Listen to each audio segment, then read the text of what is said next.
नमस्कार दोस्तों, अंधे कानून कड़वे रिश्तों के बीच आपका स्वागत करता हूं। मैं हेमराज बारोठिया।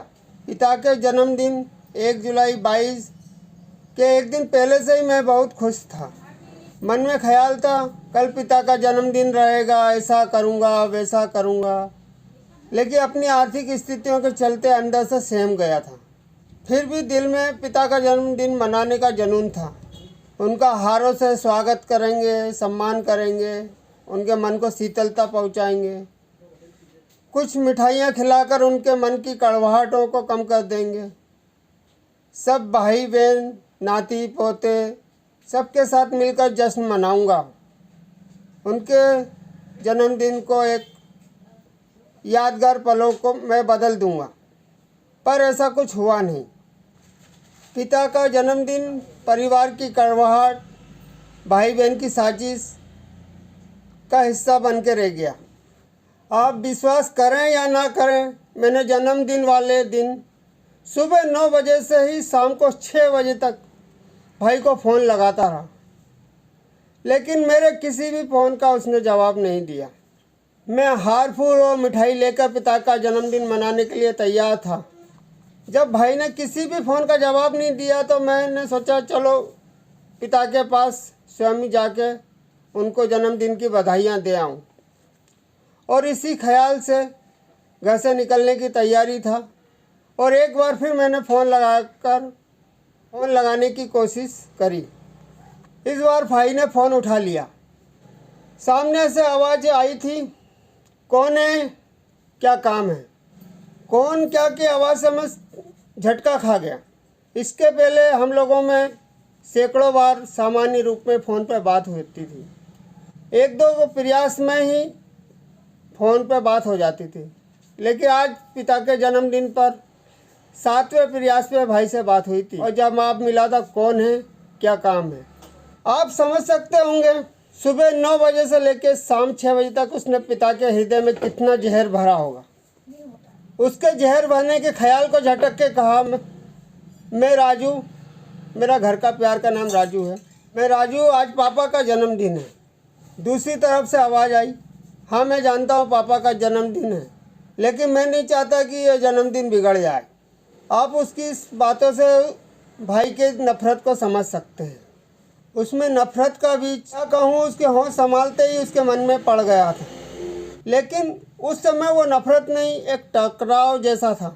उसकी चालाकी और मेरी परिवार के प्रति समर्पण होने के बीच कभी वो मुझ पर हावी नहीं हो सका। लेकिन आज लगता है वो अपनी चालाकी और कूटनीति से जीत गया है। उसके फ़ोन पर कौन है सुनकर नाम बताना पड़ा, याद दिलाना पड़ा, पिता का जन्मदिन है। आप समझ सकते हैं, बहन पिता के जन्मदिन दोपहर के 2 बजे से ही पूरी तैयारी के साथ पिता की छाँव में पहुंच चुकी थी। आप समझ सकते हैं बहन ने भी क्या किया होगा। पिछले 7 वर्षों में दोनों भाई बहन कभी मिले नहीं। आज दोनों मिलकर पिता का जन्मदिन मना रहे हैं। दोनों कृष्ण और सुभद्रा बने हुए हैं। उनके बीच कोई आपसी रंजिश या मनमुटाव नहीं रहा, पर दोनों अपनी अपनी दुनिया में मगन रहे और अपनी अपनी जगह पर रहकर परिवार पिता को कितना लूट सकते थे उन्होंने लूटते रहे। बहन के प्रति माता पिता का सदा समर्पण ही रहा। यह कहूँ, पिता के विचारों में बहन बेटी को देना पुण्य कहलाता है, और इस विचार का बहन ने भरपूर फ़ायदा उठाया। आप समझ सकते हैं बहन को क्या नहीं दिया होगा। फिर भी बहन की कूटनीति, लालच जिंदाबाद। वहीं दूसरी तरफ भाई की चालाकी, कूटनीति जिंदाबाद। अब तक पिता का हम भाइयों बहनों को क्या क्या मिला, इसका वर्णन करना बड़ा मुश्किल है। फिर भी उदाहरण के तौर पर यदि मैं आपको समझाऊं तो ये कहूँगा, 35% बहन को और 35% मझले को मिला, और 30% में मैं और मेरा छोटा भाई है। लेकिन फिर भी मझले भाई और बहन में संतुष्टि नहीं है। छोटी बहन और मझले भाई ने पिता को धृष्ट राष्ट्र बना दिया है। कुछ वकीलों की सहायता से ऐसी रणनीति और चक्रव्यूह बनाने की तैयारी है जिसके अंतर्गत पिता के पास जो आज है, वर्तमान में है, उस पे उन दोनों का पूरा कब्जा हो सके। साथ ही साथ हम दोनों भाई जहाँ रहते हैं उसमें भी उनकी हिस्सेदारी बने। अब ऐसा क्या चक्रव्यूह होगा, समय के साथ मैं आपको बताऊंगा। यदि आपने लाइक, सब्सक्राइब, कमेंट किया तो आपको पता चल जाएगा। छोटे भाई के लिए क्या कहूँ, जीवन में प्यार मोहब्बत के सिंहासन पर कुंभकर्ण की तरह सोता रहा, या यूँ कहूँ कृष्ण बन के गोपियों के साथ रासलीलाएं रचाता रहा। इन्हीं कुछ कारणों की वजह से वो भी पिता के जन्मदिन पर शामिल नहीं हो सका। उसके कुंभकर्ण बनने और रासलीला रचाने के पीछे, उसकी छवि के पीछे कुछ दोस्तों, कुछ परिवार के लोगों, कुछ अन्य लोगों का बहुत बड़ा हाथ है। फिर कभी इस पर चर्चा करूंगा। परिवार की एकता और कड़वाहट को कम करने के लिए मैंने क्या क्या नहीं किया, जो मैं कर सकता था वो सब किया। समाज, मोहल्ले, सबने भरपूर साथ दिया। कुछ उनके पक्ष में थे, कुछ मेरे पक्ष में। आम के पेड़ पर आम उगता है, सब मीठे होते हैं। समाज के, मोहल्ले के लोग आपका 2 कदम तक साथ देते हैं। यह कहूँ जिसके दिलों में रहते हैं वो आखिरी पल तक साथ देते हैं। ऐसा ही मेरा समाज और मोहल्ले से नाता है। जब बात कानून की आ जाती है आप कुछ नहीं कर पाते। यहीं पे चालू होता है अंधा कानून। हमारे जाने कितने अंधे कानूनों ने देश की जनता को परेशान कर रखा है। इनमें से कुछ अंधे कानूनों ने हमारे परिवार में भी बिखराव और टकराव करने में कोई कसर नहीं छोड़ी। इन अंधे कानूनों पर बाद में चर्चा करेंगे।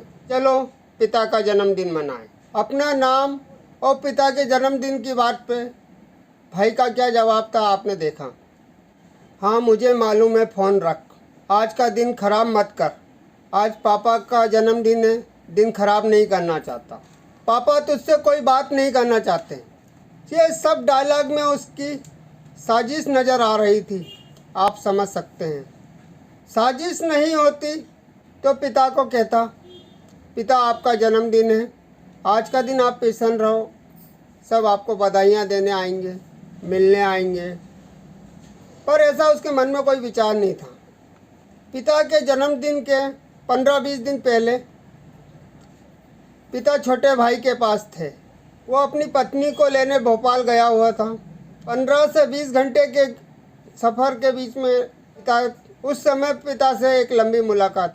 छोटे भाई ने फ़ोन लगाकर बताया था पिता का ध्यान रखना, चाय पानी खाना। उस वक्त मझले भाई और बहन दोनों नहीं आए। पिता को जब चाय पानी खाने की ज़रूरत थी उस समय ना मझला आया ना बहन आई। जन्मदिन के 10 दिन पहले पास लाना मझले भाई की एक चालाकी और कूटनीति आप समझ सकते हैं। छोटे वाले के पूर्व 6 माह तक पिता बहन के पास 6 महीने रहे। उन 6 महीनों में बहन ने 2.5-3 लाख की चपत लगाई। बहन के पास जाने से पूर्व पिता मेरे पास थे। कब, कैसे, कहाँ गए, कब तक किसके पास रहे, इस पर बात पर चर्चा करेंगे। पिता बैंक के अधिकारी रहे। आज वर्तमान में उनकी 30-31 हज़ार पेंशन है। जन्मदिन की बात पर भाई से फ़ोन पे काफ़ी बहस हुई। उस बहस के बाद उसने पिता को फ़ोन दिया। वह पिता के हृदय में सुबह से ही जहर भर चुका था, आप समझ सकते हैं। पिता के मुंह से निकला, तेरे से कोई बात नहीं करना। मैं पल भर के लिए पत्थर की मूर्ति बन गया। बहन मझले भाई ने पिता का जन्मदिन मनाया, अपनी चालाकी कूटनीति के पटाखे फोड़े और उन्हीं चालाकी कूटनीति के हार पहनाए। चापलूसी की मिठाइयाँ खिलाई होगी। उधर वो जन्मदिन मना रहे थे, मैं इधर दिल में उबालते हुए समंदर के किनारे लहरों का आनंद लेने चला गया। उन लहरों के किनारे आपको भी ले चलता हूँ। उस समय भी अगले दिन पिता का जन्मदिन था। जन्मदिन के एक दिन पहले पिता का रिटायरमेंट था। दिल में खुशियों की ऊंची ऊंची लहरें उठ रही थीं। माता पिता छोटा भाई साथ था। बहन मझला भाई मुझसे 10 किलोमीटर दूर गौरी नगर में थे। आज मैं वर्तमान में भाई बहन से मात्र 1 किलोमीटर की दूरी पे हूँ, सुख लिया, लेकिन पिता के जन्मदिन पर नहीं पहुँच सका। लेकिन उस समय 10 किलोमीटर दूर से भाई बहन को सुबह से ही फ़ोन लगाकर पूरे जोश से पिता का जन्मदिन मनाने के लिए मैंने निमंत्रण दिया था। वो 2007 का दौर भी नफरत और टकराव का था कि कड़वाहट नहीं थी। बहन अपने तिरिया चरित्र के जरूरत से ज़्यादा स्नेह और उसके खुद के साथ ससुर की कूटनीति के चलते ससुराल छोड़कर हम भाइयों के बीच आ गई थी, जो आज भी है।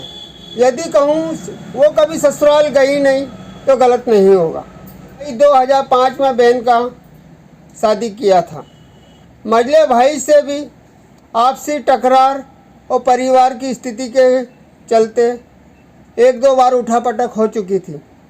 इस नफरत के बीच भी मैंने उनको निमंत्रण दिया था। माँ बेटी ने मिलकर मुझको खिताब दिया था कंस मामा, कि मैंने सब भूलकर घर परिवार को एक करने का प्रयास किया था, इसीलिए उनको निमंत्रण दिया था। मेरे निमंत्रण पर दोपहर ढलने के बाद 4:30-5 बजे के आसपास भाई बहन आए थे। शायद वो जानते थे मैंने पूरी तैयारी कर रखी है। छोटे भाई का सहयोग था। शाम के 5 बज गए थे। मन में पिता के इंतज़ार की बेकरारी थी। बार बार घर से निकल कर बाहर की तरफ पिता को देख रहा था। मन में ख्याल था रिटायरमेंट की खुशी में पिता को 8-10 लोग हार फूलों के साथ छोड़ने आएंगे, और ऐसा कुछ हुआ नहीं था।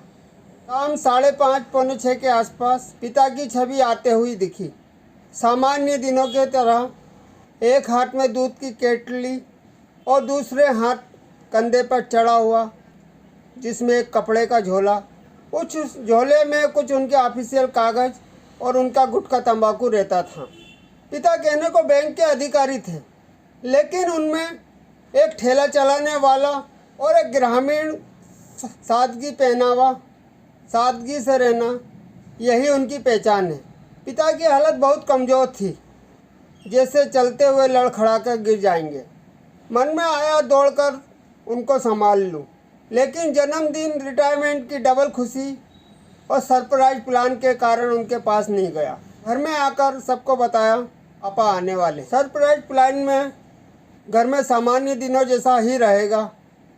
कोई दौड़ के उनके पास नहीं जाएगा। के दरवाजे पर प्रवेश करते ही उन पर फूलों की बरसात होगी। जैसा झंडा वंदन के समय होता है, वैसा ही उनके ऊपर फूलों की बरसात होगी। हार पहनाकर पिता का सम्मान करेंगे। सबसे पहले बहन पहनाएगी। उस समय बहन की हर गलती उसकी नादानी लगती थी, और ऐसा ही हुआ। फूलों की बरसात हुई। सबसे पहले बहन ने हार पहनाया, पिता का सम्मान किया, मझले ने किया, फिर बहनोई साहब ने किया, फिर छोटे ने किया, सबसे आखिरी में मैंने किया। ये खुशियाँ पाकर और ये आनंद पाकर आप मेरे सुकून का एहसास समझ सकते हैं। पिता के जन्मदिन का जश्न अभी चल रहा है। वीडियो में फिर मिलेंगे। लाइक, कमेंट, सब्सक्राइब ज़रूर करें। पिता के जन्मदिन के जश्न में अगले वीडियो में आप सब शामिल ज़रूर रहें। आप सबके लिए खुशियों की कामना करते हुए जय हिंद, जय भारत।